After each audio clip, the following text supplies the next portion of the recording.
It is impossible to heal your Crohn's disease if you don't understand what it is. Because if you don't understand what it is, you don't understand what the root cause is. And you have to address the root cause in order to get your life back. In order to eat your favorite foods again without worrying about running to the bathroom 100 times a day. Start earning money at your job again. Excel in your career. Excel at school. Maybe you just want to be able to go out on a date with that cute boy in your class or that cute girl in your class and be able to have coffee, have a beer, have wine together and not poop your pants for the rest of their night and scare her off forever. I want to show you how to get your life back. It is impossible to enjoy playing video games or watching Netflix when you're stuck with Crohn's disease. Maybe you are still getting diagnosed. You don't know if you might think you have Crohn's disease. Maybe you do have Crohn's disease. Either way, you need to watch this video because I'm going to explain to you the root cause of your gut issues and exactly what you need to do to get better.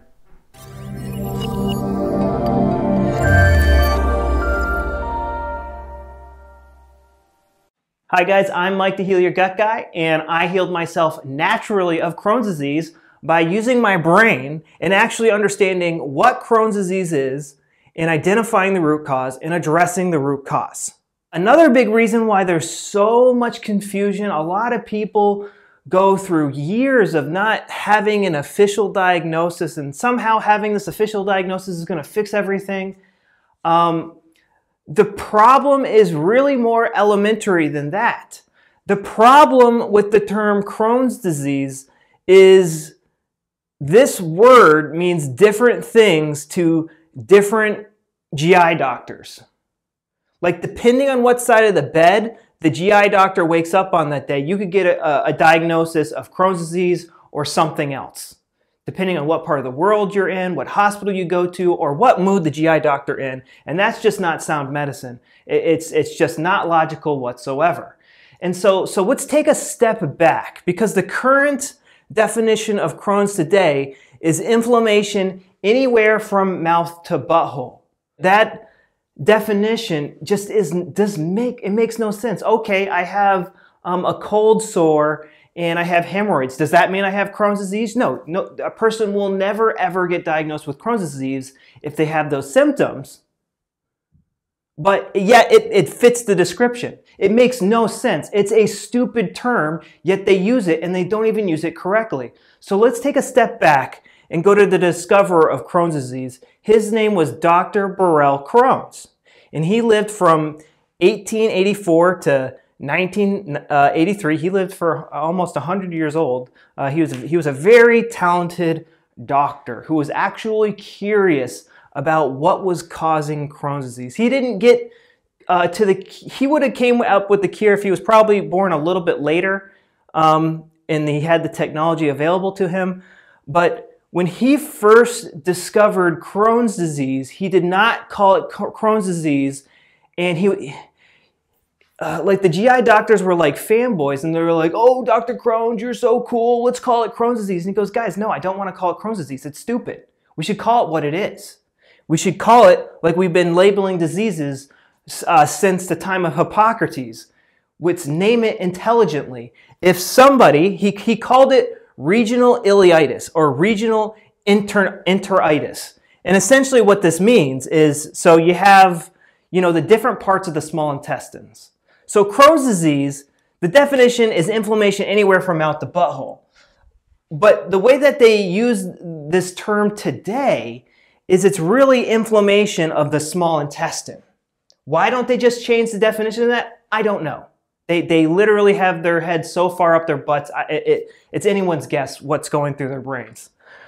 So he wanted it to be called, if someone had inflammation in the duodenum, the first part of the small intestine, you call it duodenitis or something like that. Which simply means the duodenum is inflamed. End of discussion. How do you know if someone has duodenitis? You stick a telescope down their throat and you see if their duodenum is inflamed. Done. Easy. Like, what's the confusion? So simple, so straightforward. Okay, the duodenum, which is the first part of the small intestine, the duodenum is like the very first part of the small intestine right out of the stomach. And you got to remember, the small intestine is like really long and it's very hard to get access to. So you can't stick like a camera down there and see what's going on. You usually have to see what's going on in the duodenum, in the ileum, which is the first part, and the last part of the small intestine. You have to do this with like MRIs and X-rays. And so if someone has a lot of inflammation in the duodenum, you call it like duodeneitis. If someone has a lot of inflammation in the ileum, you call it ileitis. And if someone has inflammation in like all the sections or in multiple sections, you call it enteritis, which enterarium or something like that was Greek for the small intestines.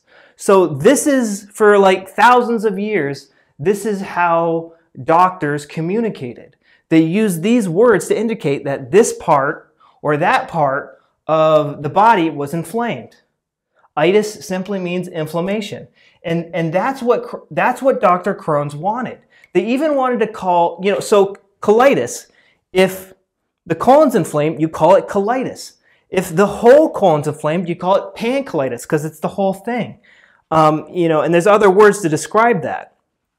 And so that's what Dr. Crohn's really pushed for. He said, guys, it is straight up stupid to call this disease Crohn's disease because you guys are just going to get confused in the end.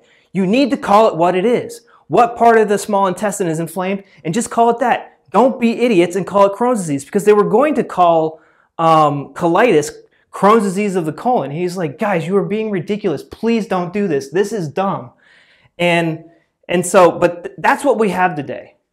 We have this mess of Crohn's disease where it can mean a million different things. It could literally mean a million different things. So I encourage people to use this language. What part of your small intestine is inflamed? So it's really not about like whether you have Crohn's disease or not, because it's like, so I was diagnosed with Crohn's disease because I had inflammation in my small intestine and I had a perianal fistula. And not everyone, like these two conditions, inflammation in the small intestine and a perianal fistula, are two completely separated, unrelated conditions. They're controlled from different parts of the brains. They are completely unrelated. The only thing that they have in common is that they're both part of the alimentary canal. That's it. They're completely different.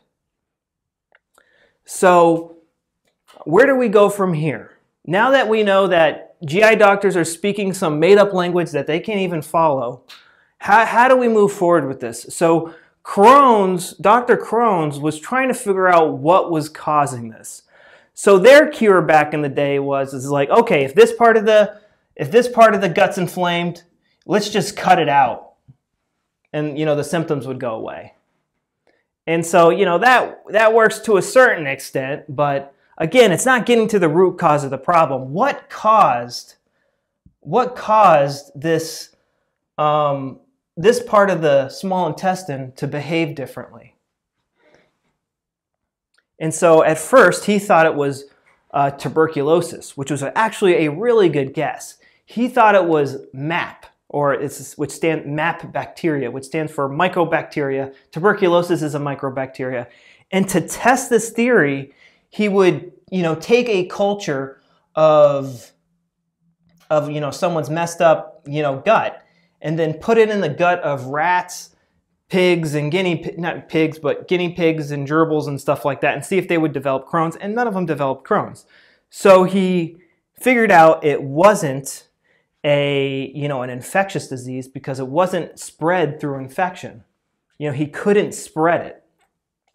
And so one of the patterns that he started to notice, but he really couldn't take a deep dive into it just because the technology was limited at the time, he noticed that people with Crohn's disease and other digestive issues, that they had like a different type of personality. They were easily irritable. There's even documentation like before the 70s that people with Crohn's disease, they're anger easy, they're stressed out, they're worried, they're anxious, and their symptoms usually started after a stressful event in their life. So in the 1980s and 90s, a new doctor came on the scene, and his name was Dr. Hammer. And his goal was to change medicine. He was a brilliant doctor. He made all sorts of inventions that we still even use today in the surgery room and stuff like that. And so he was able to self-finance himself. So he wasn't just a drug dealer with a PhD. He could support himself financially, so he could do his own independent research. And he discovered that everybody with Crohn's disease, and again, I hate this term. I don't even want to use this term. That everybody with enteritis, inflammation in the small intestine, he saw that everybody had a ring-shaped formation in their brainstem on a CT scan in the exact same location 100% of the time. And people who didn't have this small intestine inflammation, they had it there 100% of the time. It wasn't there 100% of the time. So what was going on here? And so he would interview these people, and he would start to notice that these people had indigestible anger in their life. They're constantly like there's something in their life they just couldn't digest, and they were angry about it. And when he saw somebody with colitis, he would notice that there would be a ring here, here, or here, depending on which segment of the colon was inflamed. And if someone had stomach issues, they would have a ring here. If someone had a perianal fistula, there would be a ring in a different part of the brain. It wasn't even from the brainstem. It would be in a different. If someone had constipation, there would be a ring somewhere else in the part of the brain. If someone had heartburn, there'd be a ring in a very specific location. This was all 100% of the time. And if they didn't have these conditions, there wouldn't be a ring there. So he saw that these behaviors, these adaptations to the organ were controlled in the brain because this ring. So what he saw with Crohn's disease, or what he saw with enteritis, with ileitis, when the ring was sharp, which means the person was conflict active. There was something in their life right now that was indigestible, and they were angry about it. So for me, it was probably a breakup in college. I was angry. How could she break up with me? Things were going so well. I'm angry. I can't digest this. It just doesn't make any sense. And if you were to look at my CT scan at that time, there would be a ring-shaped formation. And on the organ level, there would be cell proliferation. Why would the small intestine want to create more extra cells? Well, why would your arm, why would my muscle, why would my bicep want to create extra cells? To do more work, to handle more stress. So when you're stressed out, this indigestible anger, you can't digest this.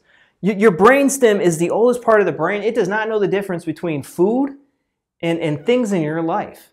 So what it's doing right here on this level, and it's developing extra gut cells, and it does this in two ways. There's flat growths, and there's digestive growths, like secretory, like it's secreting digestive juices. So there's flat growths, and you'll see this on your MRI reports.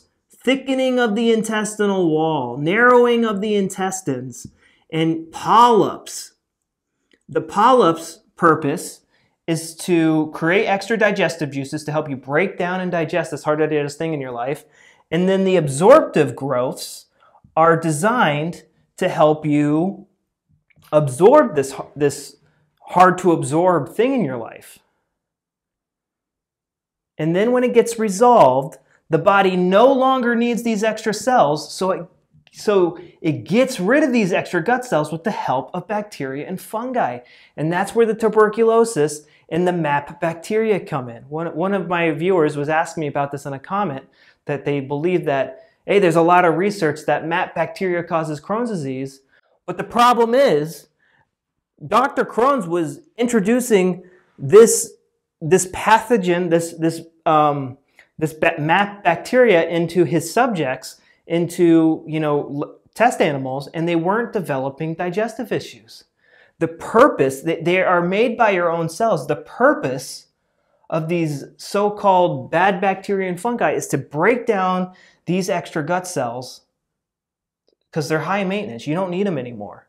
the conflict's been resolved. And so this process of cell proliferation and cell loss can go back and forth forever depending on, the stress in your life. Maybe you get back together with this person who broke up with you. Maybe, someone else does something to you that's hard to digest and makes you angry. And so this process can go on and off, depending on, your life circumstances. And if we start to perceive food as hard to digest, then this process can go on even more. And so that's the root cause of Crohn's disease. It's a conflict shock. It's a stressful event that catches you off guard. And we just didn't handle it very well because we didn't know the consequences of not dealing with our anger. In the Bible, it says, don't let the sun set on your anger. It's because issues like this will show up. Things like this will help you show up. The body is trying to help you overcome the stressful situation by enhancing the function of an organ. But when the stress is too long and too intense, that organ can't take this overdrive and it starts to fall apart. And so when someone comes into a Crohn's disease flare, or again, I don't want to use the word Crohn's disease, but an enteritis flare or a colitis flare, it's the body getting rid of these extra gut cells. And, we can use modern medicine to support the healing phase as it's getting rid of these things. Maybe we need blood transfusions, eat easy to digest foods, eat nourishing foods and stuff like that. But ultimately, we need to get to the root cause of the problem, which is keeping our indigestible anger in check. How can I get this problem out of my life? How can I deal with these situations better? That is the root cause of your Crohn's disease, and that is how you fix it. It's the indigestible anger. First, you need to identify the stress in your life that sparked your symptoms, and then you got to decide and commit to coming up with a more peaceful solution or a more permanent solution so you don't find yourself angry all the time. And this can come in many shapes and forms. It depends on the situation you're in. There's so many scenarios. It's kind of difficult to discuss here. But when I got my indigestible anger under control, I was getting angry, if my computer didn't work correctly, if the internet went out, if someone took my parking spot. I had indigestible anger over the silliest things. But when I understood the consequences of my anger, I let it go. I controlled it better, and I gained 20 pounds after years of boring diets and drugs. So if you want my 30-day plan on how to fix your Crohn's disease, I just shriek every time I hear that word. It's such a silly word. I had ileitis and a little bit of colitis. But if you want the details of my 30-day plan on how I do it, go down below and I have a link. And it comes with a PDF. It shows you step-by-step what to do and a video that shows you how to use the guide and get better from whatever digestive issues you are suffering from. So guys, that's what Crohn's disease is. Now you understand what Crohn's disease is, what's the root cause, and how to get rid of it. I'll talk to you guys later. Bye-bye.